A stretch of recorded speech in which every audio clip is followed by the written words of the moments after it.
বন্ধুরা, বৃষ্টি কমে গেলেই গরম পড়ে যায়, আর গরম পড়ে গেলেই আমরা বাঙালিরা আমাদের জাতীয় পোশাকটা পরে ফেলি। কারণ আগুনের ধারে এসে জবর করে রান্না করা খুব মুশকিল হয়ে যায়। তাই তোমরা একটু কনসিডার করে নাও, আমি এরকম নাইটি পরে এখন রান্না বান্না করবো, ব্লগটা শুরু করলাম। তো হ্যালো বন্ধুরা, welcome back to the channel Bengali blogger Kakoli. কেমন আছো সবাই? আশা করি সবাই ভালো আছো, আর আমিও খুব ভালো আছি। আজকে ব্লগটা শুরু করলাম বুধবার দিন বিকেলবেলা থেকে, ঠিক ডিনার করার আগে রান্না করতে এসে ব্লগ স্টার্ট। আগের ব্লগে বলেছিলাম যে ডিম রান্না করব, তো ডিম সেদ্ধ হয়ে গেছে, এদিকে প্যানও বসিয়ে দিয়েছি, জাস্ট তেল দিয়ে ডিমটাকে ফ্রাই করব। আর অর্ক যেহেতু ডিম কষা কষা রান্নাটাই ভালোবাসাতে, অন্য কোনো মেনু আর এক্সপেরিমেন্ট করা হয় না, তো ওই রকমই ডিমের কষা করব। ডিমগুলোকে ঠান্ডা করে নিয়েছি ঠান্ডা জল দিয়ে, এখন ডিমগুলোকে ছাড়িয়ে নিই কষা। ডিম একটাও ফাটবে না, তার একটা আমি টিপস বলছি আজকে। যখন ডিমটা সেদ্ধ বসাবে তখন জলের মধ্যে বেশ খানিকটা নুন দিয়ে দেবে, তাহলে ডিম আর ফেটে যাবে না। সেটাই করি, আর ডিম দেখো একটাও ফাটে না। এই যে টিপসটা বললাম, এটা কিন্তু কার্যকর হবে তখনই যখন ডিমটা ঠান্ডা জলে দিয়ে নুন দিয়ে তারপরে ফোটাবে। যদি আগেই ডিমটাকে ফোটাতে শুরু করে দাও, পরের দিকে নুন অ্যাড করো, তাহলে কিন্তু এই টিপস কোনো কাজে লাগবে না। ওই জন্য বলে যে কোনো কাজ হাতে কলমে না করা অবধি কিছুই শেখা যায় না। থিওরিটিক্যালি তো আমরা জেনে নিলাম যে নুন দিয়ে যদি আমরা সেদ্ধ করি ডিমটাকে, তাহলে ডিমটা ফাটবে না, কিন্তু অ্যাকচুয়াল প্র্যাকটিক্যাল করতে করতে বোঝা যায় ঠিক কোন সময় নুন দিতে হবে। তো সেই টিপসটা কিন্তু আমি তোমাদের প্রোভাইড করে দিলাম। 5খানা ডিমই করব। একটু নুন দিয়ে দিলাম, হলদি দিলাম, তেল দিলাম,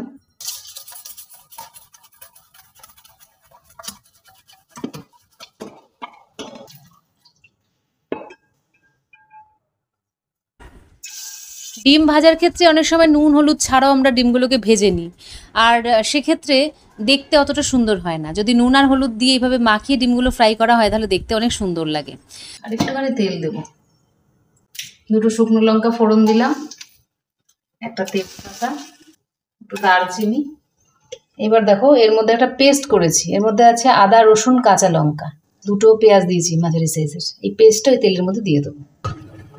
ডিম যখন ফ্রাই করবে তখন একটুখানি ছুরি দিয়ে অল্প অল্প করে কেটে দিলে তাহলে কিন্তু ফাটে না। হলুদ গুঁড়ো, জিরের গুঁড়ো, আর স্বাদ মতো নুন, একটুখানি মশলার বাটি ধোয়া জলটা দিয়ে দেবো।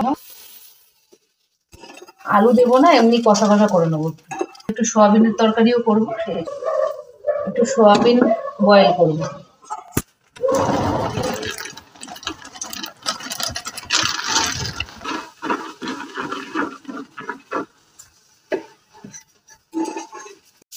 মশলাটা কষে গেছে, জল দিয়ে দিচ্ছি।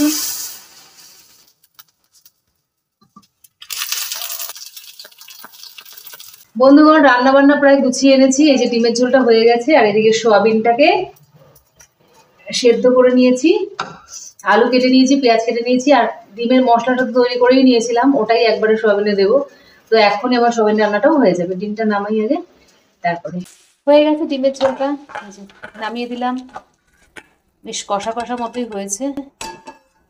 লীলাবালি লীলাবালি ভর যুবতী সৈমুর, ভর যুবতী সৈমুর, কি দিয়া আশা সাইমুর। এই সাজ মেয়েদের মনে হয় আদি অনন্ত যুগ থেকে চলে আসছে। তো এই সাজ নিয়ে কত রকমের, কত কি আপডেট, কত রকম চেঞ্জেস হয়েই চলেছে যুগের পর যুগ। তো সাজে না এরকম মেয়ের সংখ্যা মনে হয় এখনো হাতে গুনলেই পাওয়া যাবে। না সাজলেও স্কিনের যত্নটুকু অন্তত মেয়েরা নিশ্চয়ই করে থাকে। তো যারা অলরেডি সাজতে ভালোবাসো অথবা নিজের স্কিন কেয়ার নিয়ে চিন্তা করো, তারা তো আছোই। আর যারা এখনো অব্দি স্কিন কেয়ার নিয়ে চিন্তা ভাবনা করোনি, কিন্তু স্কিনটা দেখছো দিন দিন খারাপ হয়ে যাচ্ছে, তাদের জন্য আমি কয়েকটা প্রোডাক্ট আজকে দেখো, যে জিনিসগুলো ব্যবহার করলে কিছু না কিছু রেজাল্ট তোমরা নিশ্চয়ই পাবে। সবসময় মনে রাখবে, আমাদের স্কিনের জন্য 3টে প্রসেস স্টেপ বাই স্টেপ ভীষণই জরুরি। সেই স্টেপ বাই স্টেপ প্রসেসের জন্য প্রথমে যেটা দরকার ক্লেনজিং, তারপরে টোনিং, আফটার দ্যাট ময়শ্চারাইজিং। তো প্রথমে ক্লেনজিং করতে গেলে কি প্রোডাক্ট আমি ব্যবহার করি সেটা আমি তোদের সাথে শেয়ার করতে পারি। ক্লেনজিং এর জন্য আমি ল্যাকমির skin perfect collection blush and glow face wash with kiwi and vitamin C serum use করে থাকি। যে কোনো ফেস ওয়াশ দিয়ে প্রথমে মুখটাকে ক্লিন করে নেওয়া হচ্ছে ক্লেনজিং এর ফার্স্ট পার্ট। তো এই ফেস ওয়াশটা ইউজ করে দেখতে পারো। এর পাশাপাশি অনেক সময় একটু ডেড সেল রিমুভের প্রয়োজন পড়ে। শুধুমাত্র ক্লিনজিং এ তখন কাজ হয় না, তখন সেখানে দরকার হয় স্ক্রাবিং এর। স্ক্রাবিং এর জন্য আমি শেয়ার করতে পারি Lakme sun expert gentle exfoliation tea tan scrub with oatmeal extract. এই স্ক্রাবারটা দিয়ে আমি কিন্তু পার 2 or 3 ডেজ গ্যাপ দিয়ে স্কিনকে স্ক্রাব করে, তোমরাও কিন্তু এটা ইউজ করতে পারো। ক্লিন হয়ে গেল, মুখ একদম পরিষ্কার। কিন্তু এবারে টোনিং এর ভীষণভাবে প্রয়োজন। টোনিং না করলে কিন্তু আমাদের স্কিন টাইট থাকে না, স্কিন ভীষণ তাড়াতাড়ি লুজ হয়ে যায়। তো সেই জন্য অবশ্যই আমি রেকমেন্ড করবো কামা আয়ুর্বেদের রোজ ওয়াটার, যেটা বলছে face and body mist steaming distilled. এই কামা আয়ুর্বেদের রোজ ওয়াটারটা ইউজ করে আমি প্রেমেই পড়ে গেছি। তো তোমরাও এটাকে চুজ করতে পারো। হয়ে গেল ক্লেনজিং, স্ক্রাবিং, টোনিং। এইবারে চলে আসে ময়শ্চারাইজিং। ময়শ্চারাইজিং এর জন্য দু রকম হয়, একটা হচ্ছে ডিপ ময়শ্চারাইজিং এন্ড সেকেন্ডলি হয় লাইট ময়শ্চারাইজিং। যাদের খুব বেশি ড্রাই স্কিন তাদের জন্য আমি ডিপ ময়শ্চারাইজিং এর কথা বলবো, যেটা থাকবে অয়েল বেসড, এরকম দেখে কিনবে। আর যাদের আমার মতো স্কিন, যাদের প্রয়োজন হয় না ডিপ ময়শ্চারাইজিং এর, প্রয়োজন হয় লাইট ময়শ্চারাইজিং, তো তাদের জন্য প্রয়োজন ওয়াটার বেসড ময়শ্চারাইজার। তো আমি ইউজ করে থাকি ল্যাকমের পিচ মিল্ক, যেটা একসাথে আমাকে সান গার্ডও দেয়। তো এই জিনিসটা আমি ইউজ করি এবং ভীষণ ভীষণ লাভ পাই। তো তোমরাও ময়শ্চারাইজার হিসেবে এই পিচ মিল্কটা ইউজ করে দেখতে পারো। আমরা যে এনভায়রনমেন্টে থাকি তাতে যে পরিমাণ গরম পড়ে, যে পরিমাণ সান রে থাকে, তাতে কিন্তু কোনো রকম সানস্ক্রিন বা সান প্রোটেকশন ছাড়া আমরা বাইরে বেরোতে পারি না। ইভেন ঘরের আলোতেও থাকা উচিত নয়। আমি ঘরের আলোতে কোনো সানস্ক্রিন ব্যবহার করি না, তার জন্য অনেক সময় ঘরে বসেও আমার ট্যান হয়ে যায়। তবে বাইরে বেরোলে আমি যে সানস্ক্রিনটা ইউজ করি সেটা হচ্ছে ল্যাকমির ল্যাকমি 925 সান এক্সপার্ট। এটা SPF 50 PA+++। এই সান এক্সপার্টটা ইউজ করে দেখবে, আমার মনে হয় বাইরে অনলি এর প্রোটেকশন, ঘরেও কিছুটা কাজ দেয়। তো তোমরা এটা চুজ করতে পারো। তো আমাদের সবই মোটামুটি হয়ে যাওয়ার পর আমরা কিন্তু স্কিনে চাই এক্সট্রা কিছু আরো করার, তখন আমি রেকমেন্ড করতে পারি তোমাদের, যাদের আফটার 30 এজ হয়ে গেছে তারা ওলে টোটাল ইফেক্টস এর ডে ক্রিম নরমাল SPF 15টা ইউজ করে দেখতে পারো। এতেও সানস্ক্রিন দেওয়া রয়েছে, তাছাড়া এর মধ্যে এমন একটা জিনিস দেওয়া রয়েছে যাতে আমাদের স্কিন হয়ে ওঠে উজ্জ্বল। এই জিনিসগুলো প্রত্যেকটা কোথায় পাবে? হ্যাঁ, অবশ্যই দোকানে গেলে পাবে, তবে আমার লিংকে গেলেও পাবে।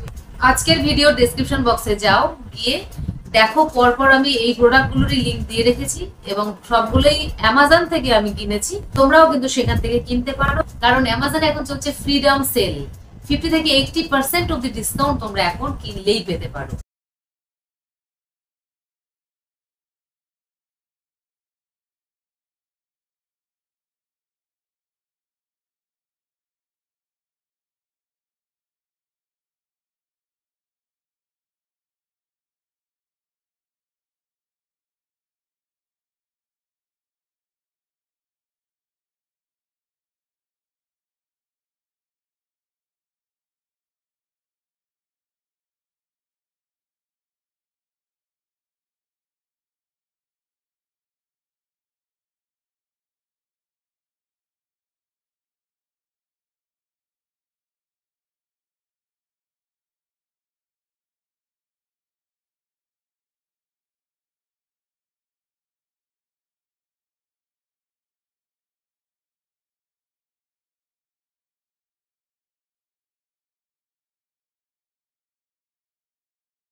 সোয়াবিন হয়ে গেছে, নামিয়ে দিয়েছি সোয়াবিনটা। এই যে ডিমের ঝোল। গুড মর্নিং ফ্রেন্ডস, আজকে হচ্ছে বৃহস্পতিবার। বৃহস্পতিবারের সকালবেলা ব্লগটা শুরু করলাম মা লক্ষ্মীর পুজো করে। আজ প্রথমেই পুজো করে দিনটা শুরু করছি। এখনো রান্নাঘরে যাইনি, স্নান করে নিয়ে এই পুজোর কাজটা আজকে সেরে নিলাম প্রথমে। মোটামুটি রান্নাবান্নার জোগাড় যন্ত্র হয়ে গেছে। এই দেখো, সোয়াবিনটা গরম করে রাখলাম, টেবিলে আমি ঢেকে রাখি, ছেলে খেয়ে আবার ফ্রিজে রেখে দেয়। ডিম, একটু ডাল, আর এখানে আমি চিড়ে ধুয়ে নিলাম, চিড়ে এনেছিলাম গতকাল। এর মধ্যে দেবো একটু দই, তাহলে এই দই চিড়ে কলা খেয়ে আমি বেরোবো। বন্ধুরা সব কাজকর্ম গুছিয়ে বেরিয়ে পড়েছি, পুজো করেছি, রান্না করেছি, ব্রেকফাস্ট খেয়েছি এবং ভাত নিয়ে এসেছি আজকে। এসে আমার একটা গ্লাস হয়ে গেল, আর এই যে চা চলে এসেছে, চাটা খেয়ে নিই। বন্ধুরা ফেরার পথে একটু পনির নিয়ে ফিরছি, আজকে ইচ্ছা হয়েছে একটু পনির খাওয়ার। আজকে সন্ধ্যাবেলায় ভাবছি একটু পনির রান্না করব, কালকের জন্য করব। যদিও শনিবার পনির খাই, ছেলেও বলছিল শনিবার খাবে, কিন্তু আজকে পনিরটাই নিয়ে এলাম। একই ব্যাপার হল, কালকে পনির খাবো, পরশু মাছ, আর রোববারে আবার মাংস। বন্ধুরা চলে এলাম বাড়ি। বাড়ি এসে এই গাছগুলো একটু দেখতে ইচ্ছা করে, তো একটু দেখি, আমারও চোখে শান্তি করি, তোমাদেরও একটু দেখিয়ে দিই। এই দেখো, বর্ষাকালে দারুণ লাগে, দেখেছো? খুব সুন্দর হয়ে উঠেছে গাছগুলো গো। এই গাছগুলো বেশ বড় হচ্ছে আস্তে আস্তে। নিচে লাগালে মনে হয় একটু ভালো হতো গাছগুলো। একদম সবুজ হয়ে গেছে, দারুণ লাগছে।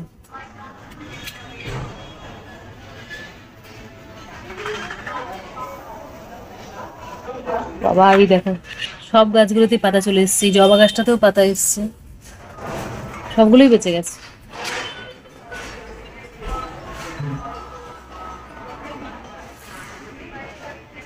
চন্দ্রমল্লিকার কি খবর দেখি। বাহ, চন্দ্রমল্লিকায় কচি পাতা বেরিয়ে গেছে, ব্যাস সব বেঁচে গেল।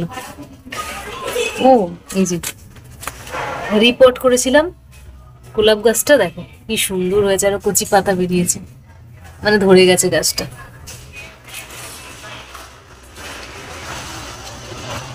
কাঞ্চন ফুল গাছেও কচি পাতা বেরোচ্ছে।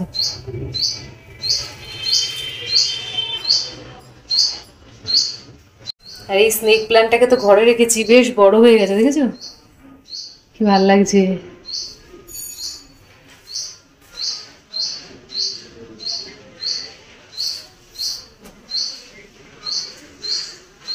এসে আজকে একটুখানি রেস্ট নিয়ে গরম গরম চা, কারণ ছেলের জন্য নিয়ে এসেছি সিঙ্গারা। আমি খাবো না তো কি হয়েছে, ছেলের একটু তো খেতে ইচ্ছে করে না চায়ের সাথে টা, তো সেই জন্য সিঙ্গারা নিয়ে এসেছি। ছেলেকে এখন চাটা করে সঙ্গে সঙ্গে না সার্ভ করলে কি হবে বলো তো, সিঙ্গারাটা ঠান্ডা হয়ে যাবে। সিঙ্গারার যে মজা, চা দিয়ে খাওয়ার সেই মজাটাই আর থাকবে না। ঠান্ডা সিঙ্গারা যা বিশ্রী লাগে, আর গরম সিঙ্গারা ততটাই ভালো লাগে, তাই না? তো চা হয়ে গেছে, এবার জাস্ট সার্ভ করে নিয়ে ছেলেকে একটু সারপ্রাইজ দেবো। এত তাড়াতাড়ি চা হয়ে গেছে দেখে ছেলে তো একদম অবাক হয়ে যাবে, আর খুব খুশিও হবে।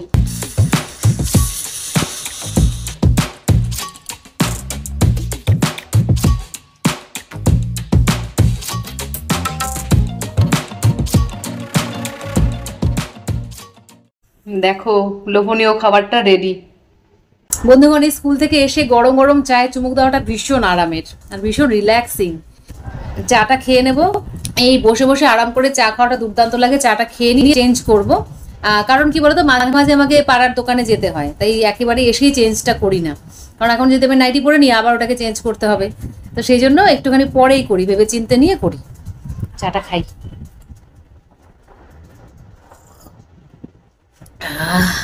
বন্ধুরা চা পানি তো খাওয়া হয়ে গেল, আর দোকানে আজকে আর যেতে হয়নি, আজকে আর যাইনি, আজকে পনিরটাই করব ভাবছি।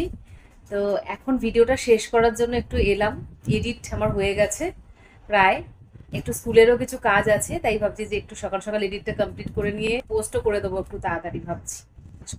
তারপরে আমি রান্নাঘরে যাব, পনিরটা রান্না করবো যখন, তখন নতুন একটা ব্লগ শুরু করবো। আজকের মতো বন্ধুরা এই পর্যন্তই, আবার তোমাদের সাথে দেখা হচ্ছে পরের ব্লগে। ততক্ষণের জন্য সবাইকে টাটা, সবাই ভীষণ ভালো থেকো, আনন্দে থেকো, ভালোবাসায় থেকো, হাসি মজায় থেকো, আনন্দে উৎসাহে থেকো, আর কাজে কর্মে থেকো। Bye bye, take care, love you all.